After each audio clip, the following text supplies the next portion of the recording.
Tá tonneamh nua Gaeilge in Uirc an Trá GaelAras01-Meon Eile Web, agus an níthe nocht tá is fantas dá hangach faoin na triblóidí sa chathair le seoladh go hofigiúil.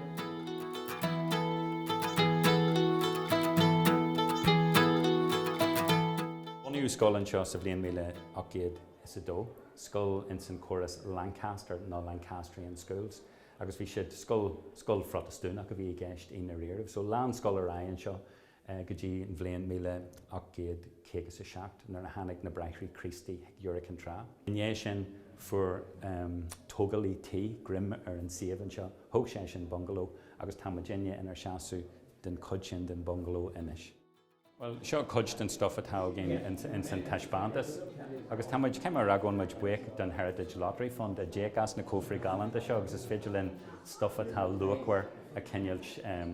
faoi glas is tíon sin. Mar hampla cuid den stuff an seo tá sé is tócha tearc go leor, tá sé abalta tá sé delí teachtar.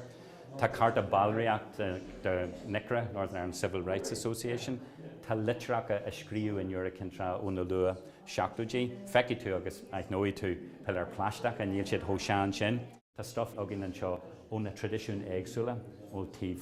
náisiúnach den scéal agus ón tíh áiristeach den scéal agus ó híh arm na Bratniade. So tá éagsúlaach dan, tá aníarach genta agin perspeachtaí difriúla a haispan sin seo nacht. Sir Patrick in the middle there. Sílam gúil sé tharbheith táhachtach go mbeadh áit ag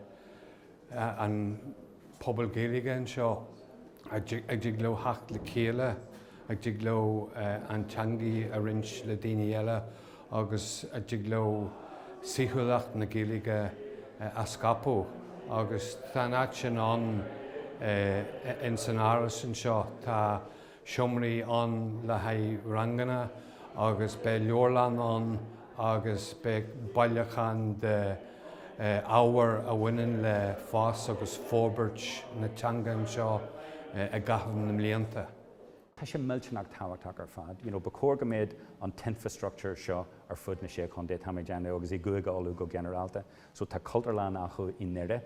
tá cultarlán acu i Mal Farste. Tá ceanógin an seo in Uirc an Trá agus tá áitseo brá farsineach agus is féidir linn imachtaí a holaíonn seo imachtaí féidir níos fearna an ceann seo, be ceanán ar Balbog tá méid déanamh in Ardwacha in de lena gúil inún fádrig, so be an áit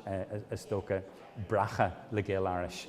rihíhád. Tá ábhar iontaach spéisiúil ins na cófraí tíbmhaí in san príomhthalla an sin. Fuairmuid na hocracha ihe luúin, so ihe luúin bhé mar a stíon seo, agus dearann hen go raibh ceithre scóir duine fásta ag fólam Gaeilge, san áit in a rón na ranganna, bhí an áitear cíos agin. Nar bhí coppla a clig is tí bhí orainn imacht. Ní raibh deisina an bula le daoine, ní raibh deis an copán té, so tá cisteanach agin an seo, tá áisina agin, tá bé siomh galant agin le lena tairí, tá muid bhainne na Guardian sin na Orbert chufar siochan saoirí am muon sin, agus déanfar an iarach pobl na Gaeilge a glúthú le chéile níos fearr ná mar a bhí riú in Uirc an Trá. Tús má leath na haibra, is fad an lá tá Gael an uair ag fannachtar ionad Gaeilge dá gcuid féin, agus is cínte go mánfar an úsáid as na háisteanna agus na deisina a chuirfaí GaelAras01-Meon Eile ar fáil don phobal.